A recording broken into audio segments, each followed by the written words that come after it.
The irony is that nonprofits don't struggle because they don't care. They struggle when their identity makes it hard to stay curious. When protecting the story of who we are becomes more important than understanding how people are actually experiencing the us. And that's where the real work is. You're listening to Let's Imagine, an Imagine Canada podcast for everyone interested in social issues and the nonprofit sector. Each episode, join us as we talk with leaders and innovators about building our collective power to drive lasting change in communities across Canada and around the globe. A special thank you to our supporting partner, Carter's Professional Corporation, for making our podcast possible. Together, let's imagine a stronger future. Welcome back to Let's Imagine. I'm your host, Bruce MacDonald. As we mark Black History Month, we're honoring the vision, courage, and generosity of Black leaders who have shaped Canada, including across the nonprofit and charitable sector, from grassroots mutual aid networks to community organizers and philanthropists who have transformed entire communities. Black leadership has long powered social change, often without the recognition it deserves. At the same time, Black leaders and professionals continue to navigate workplaces that were not always built with their well-being or safety in mind. That's where today's guest comes in. We're joined by Nathan Hall, CEO of Culture Check, an organization dedicated to helping workplaces confront racism, strengthen psychological safety, and build environments where Black, racialized, and marginalized employees can truly thrive. He's also the creator of The Work of Us, a framework for helping teams and cultures restore shared rhythm. By shifting the focus from fixing people to designing movement, he teaches people how to navigate polarization, burnout, and friction to learn how to move together.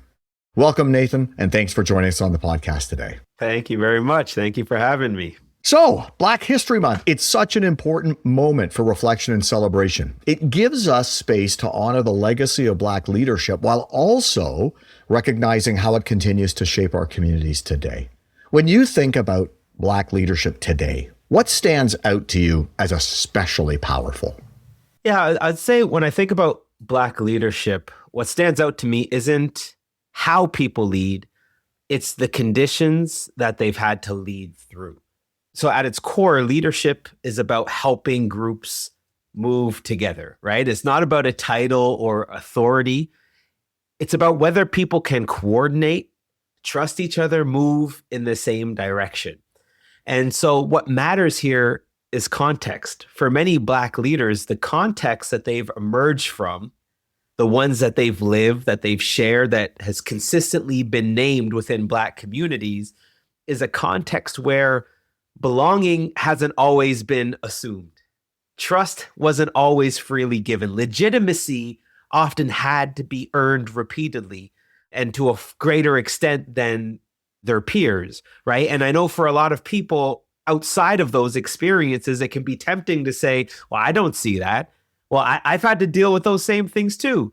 But that's exactly why context matters, right? Two people can go through the very similar situations and experience them in very different ways depending on the context that they're coming from. So context shapes how pressure lands, how risk feels, and how much margin of error people believe they have. So when we talk about Black leadership, I just wanted to be clear, and we're not making a claim that everyone needs to agree on about they see the same thing and we can all agree on what the Black experience is. We're naming a lived reality that's been validated and reinforced across shared experiences. And so what stands out to me is that despite the context that so many Black leaders, Black professionals agree that they've experienced, is that Black leaders still continue to help group moves. They continue to help movements, help communities, help teams and organizations to move, to grow, to develop, despite the context that they're navigating from. So they're navigating visibility and expectations and scrutiny and sometimes isolations and still able to create that shared movement. So I believe the deeper lesson here is this isn't just leadership from difference is harder. It's that it adds something essential to every us as well, right? When someone leads from a position of difference, whether that's being Black, being new, being from outside of the dominant culture, they don't just manage strain, but they expand the group and what the group is capable of. They surface blind spots. They challenge sameness. They build resilience by teaching groups how to move across difference instead of requiring everyone to come from the same place. So Black leadership in particular shows us what it looks like to lead when your context isn't fully understood where you are, or it's even questioned, but still being able to create that shared movement. And so I think that that's a real leadership lesson here. Yeah, it's so interesting. I mean, this idea that context shapes so much. I was working with an organization one time where we were doing a debrief on a board evaluation process. And it was so interesting that the Black members of our board, they brought to light a questioning of the actual framework itself because their lived experience was so different from those who had traditionally been on the board. And it required the organization to actually rethink its approach to the way it was doing board evaluation. And it was all about context. It's such a critical point. And this is where I think a lot of us get tripped up when it comes to difference, right? Because we interpret information, we interpret situations, events, words, body language through our context to what makes sense to us. And so if I see you react to something, I can say, well, I wouldn't react to that situation in that way. So therefore, how you're reacting is not valid, is not experienced. And so when you are in a situation where so much of your context is validated all around you, right? And it's like, I work here, but I work with people who came from the same place as me, who speak the same language as me, who look like me, who celebrate the same things that I celebrate. So much of who you are isn't continually challenged. It's normalized where you are. And so if you are someone who's been plucked from somewhere else and put here, so much of who you are, of your identity, of how you make sense of the world, how you show up, your rhythm is not shared in that situation. And so we're brought together from a shared context. Our shared context is that we're on the same team. We're working together. But so much of who I am doesn't fit here. And the more of my individual context is not shared in that group, the more effort it is to participate in that group. And that is often can go unseen and unnoticed by people. And why? So what we get caught up in these debates of, no, that was unjustified, how you reacted, how you responded to that situation. No, this formula, or what did you have? The rubric, it was totally unbiased. Like, no, we all read it. It all seemed very clear. We applied it equally to everybody. And there's validity in that, right? But there's also validity in the other side of things. And that's really a lot of the work that I do is how do we understand these different contexts and bring them together? The existence of one context does not need to invalidate another context. Yeah, it's such an important conversation as both workplaces and volunteer situations around boards and committees change. And it really ties in nicely, I think, to our next question. So when we talk about leadership in the nonprofit space, especially within Black-led organizations, there's often a lot of pressure to kind of get it right. Leaders are expected to hold things together, even when resources are stretched and tensions are real. Where does this pressure come from, and how does it shape the way leaders respond when teams feel off or kind of out of sync? I think a lot of that pressure comes from almost like a contradiction that's built into the nonprofit space, right? Like nonprofits are expected to deliver real, measurable impact, often at the same level as well-resourced organizations, right? While operating under the belief that, money, infrastructure, capacity should somehow matter less because the work is for a cause. And so leaders are often asked to hold things together without the very systems that help other groups move together, right? Like competitive pay, flexible funding, room for experiment, margin of error. And what I hear often, specifically from Black-led organizations, is that pressure is amplified, right? There's often less assumed trust, more scrutiny, more sense that a mistake won't just reflect on the organization, but it reflects on the legitimacy of the issue and the Black community at large. And so I think when teams start to feel off, when they feel out of rhythm with each other, there's added pressure, right? And so we're not just responding to the pressures of navigating an organization that comes with that, but there's also a level of risk, a risk of losing funding, risk of being questioned, the risk of confirming someone's doubt or delegitimizing the issue at hand. So leadership becomes less about us moving together and more about us just holding things together. And that causes the rhythm to break more because teams don't fall out of rhythm because of a lack of commitment. They fall out of rhythm when coordination becomes too brittle. Everyone starts compensating on their own. So the real challenge for nonprofits isn't just managing scarcity. It's learning how to restore shared movement when the conditions that make movement fragile in the first place, right? And so regardless of how resourced a group is, fundamentally this concept of we need to move together, right? We understand what we're trying to do, how we're trying to move, and we need to be able to do that. It's a really interesting metaphor because you think about this idea that for leaders who are just simply trying to hold it together, for teams that are out of sync, how hard that is to sustain over the long haul.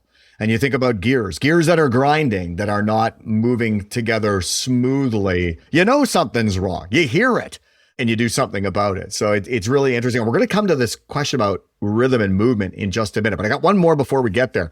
So alongside the incredible contributions of Black leaders in our communities, there's also very real challenges Black professionals face in the workplace. You founded Culture Check to help workplaces address racism and build psychologically safe environments.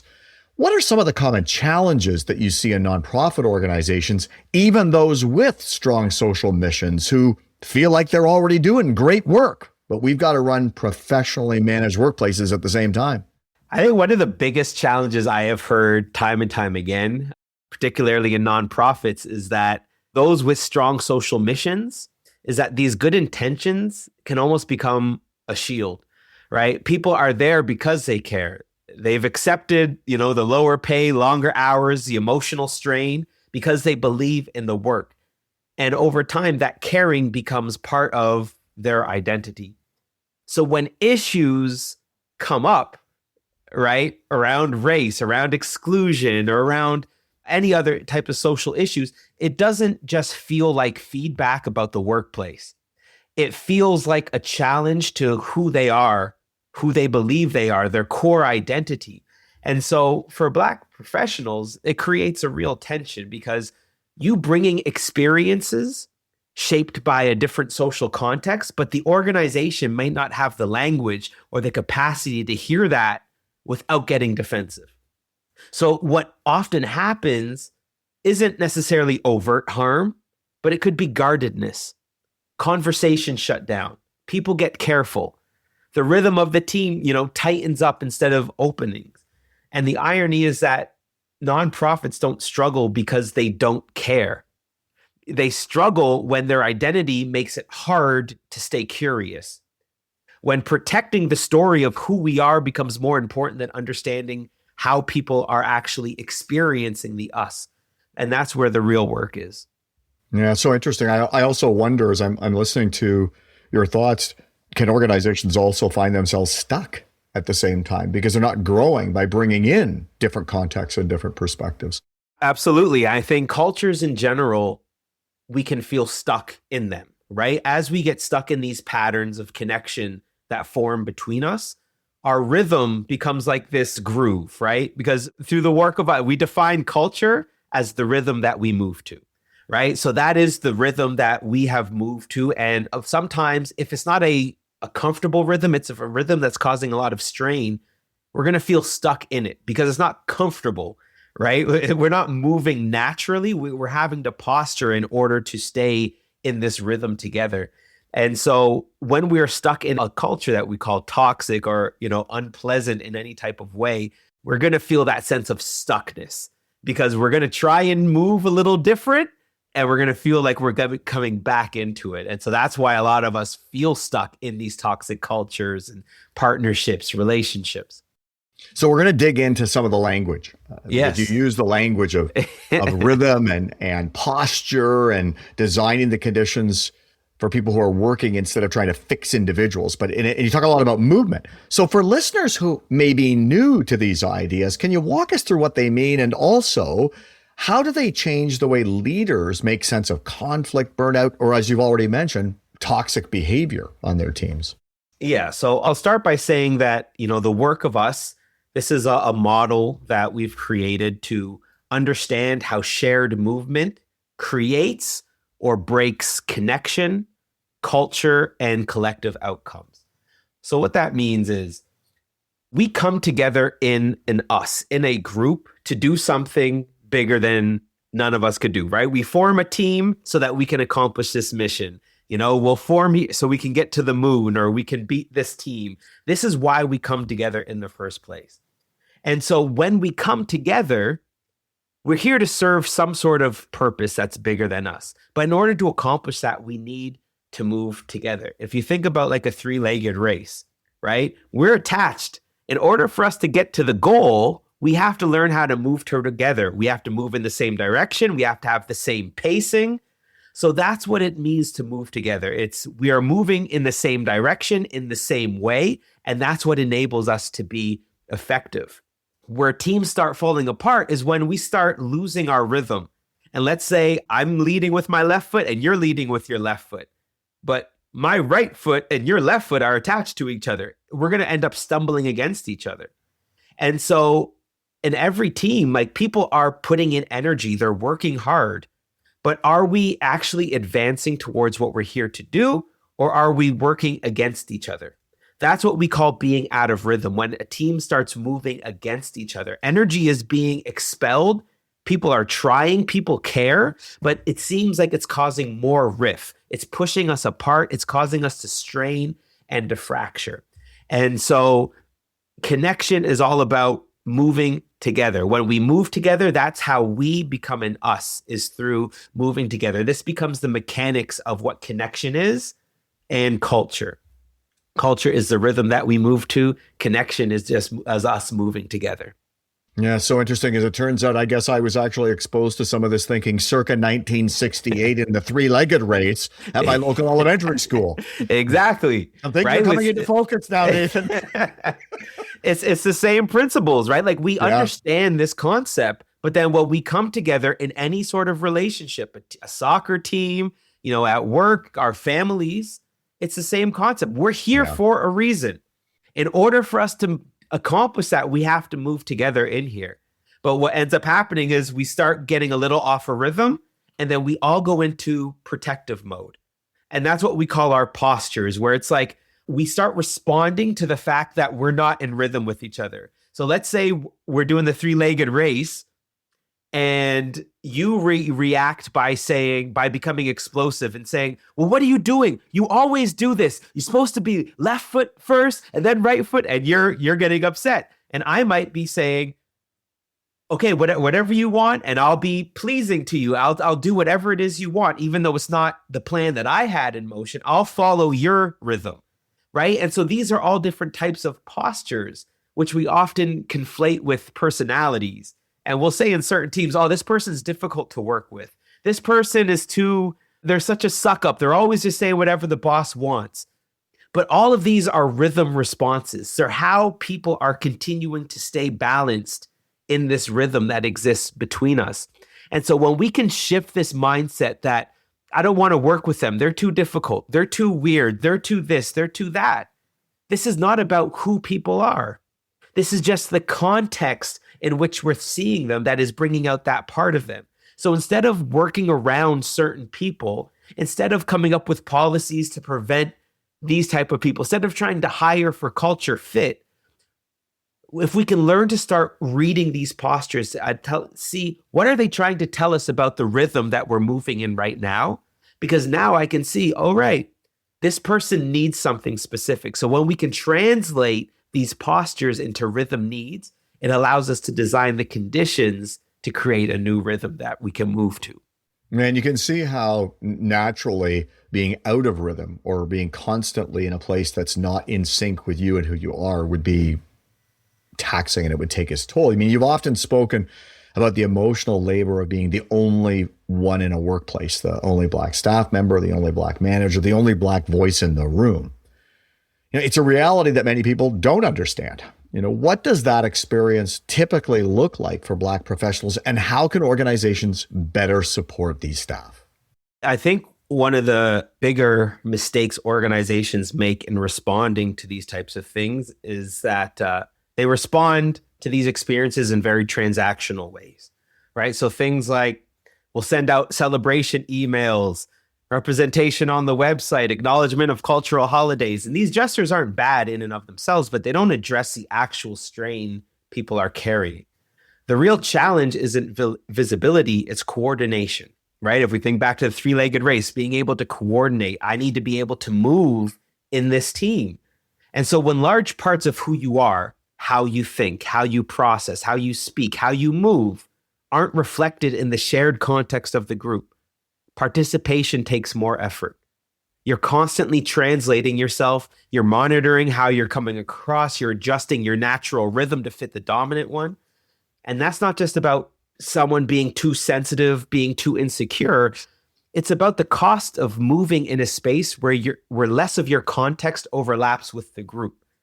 So the work of leaders isn't about asking individuals just to be more confident, be more resilient, just speak up, just do your thing. My door's always open. It's shaping the conditions so people don't have to protect themselves just to participate, right? And that means creating rhythms where disagreement is safe, where multiple communication styles are valued, right? Where people don't have that pressure to represent the entire group.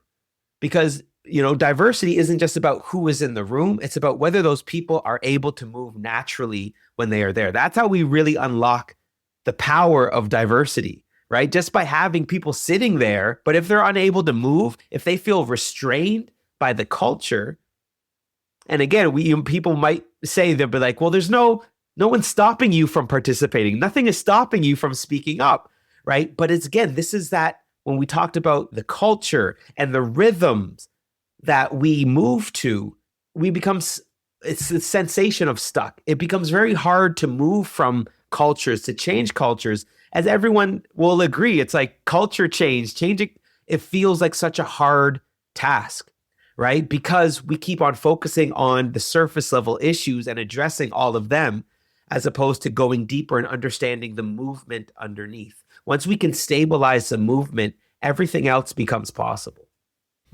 So interesting. We're going to talk a little bit about kind of burdens and barriers. So Black leaders often carry a dual burden, their professional responsibilities and the unspoken expectation to support or advocate for their communities. This can lead to exhaustion or even burnout if the right supports aren't in place. So what supports or conditions, or the removal of barriers in a way, can help Black leaders thrive without burning out? Burnout to me happens when responsibility outpaces support, right? And that's something that a lot of leaders are dealing with right now. And when we talk about Black leaders in particular carrying additional burden, it's not about saying their load matters more than anyone else or that other leaders aren't under the real pressures, right? Acknowledging one person's load doesn't negate another. What it does mean is recognizing that context shapes how load is carried, right? And so for many Black leaders, there's often unspoken work layered on top of the role, navigating representation, managing perception, absorbing tension, being more careful about how and when to speak. The load isn't usually assigned, it's learnt through experiences. This is how they've managed to get to that position of leadership, is by behaving in this way, by taking on these roles, is by doing that. And so the support that prevents burnout aren't unique to Black leaders. They're human needs, but they matter even more when someone is carrying that extra strain. So first is about clarifying purpose. So there's 3 P's for healthy conditions. One is purpose, right? So knowing exactly what you're responsible for, what you're not responsible for, which is just as important. The unspoken expectations that quietly accumulate often is what overwhelms people, right? Is that these unspoken expectations. The second is process. So process is making sure we have clear consistent ways of making decisions, how success is evaluated, how problems are handled. When processes are vague, leaders compensate. And that is exhausting for people, right? So those two things, when there's unspoken expectations and then vague expectations, and those things are exhausting. And the third P is participation.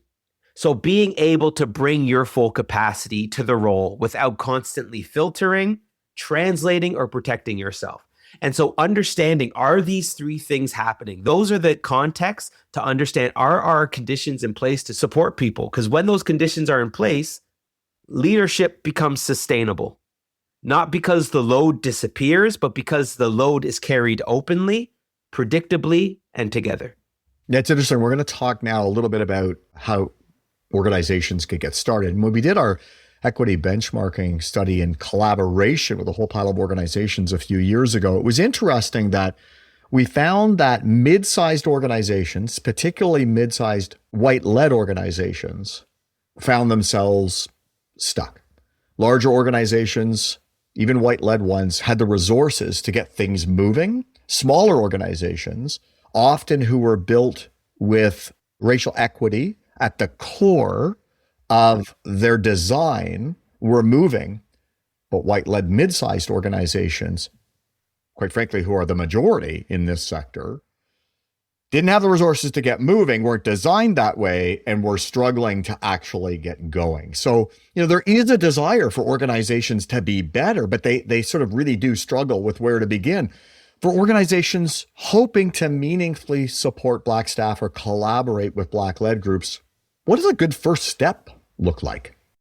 Yeah, I'd say, a good first step is stop trying to be better in the abstract sense and start getting clear about how your organization actually moves, right? And being very clear, not about what values do we have, not what do we boast about, what policies and programs do we have in place, how are we moving? Most organizations they'll jump straight to solutions, policies, training, statements, without first understanding where their rhythm is breaking down. The most effective starting point is do a map of us, right? To make the rhythm visible. Where are we in sync? Where are we strained? Where do people start protecting themselves instead of participating?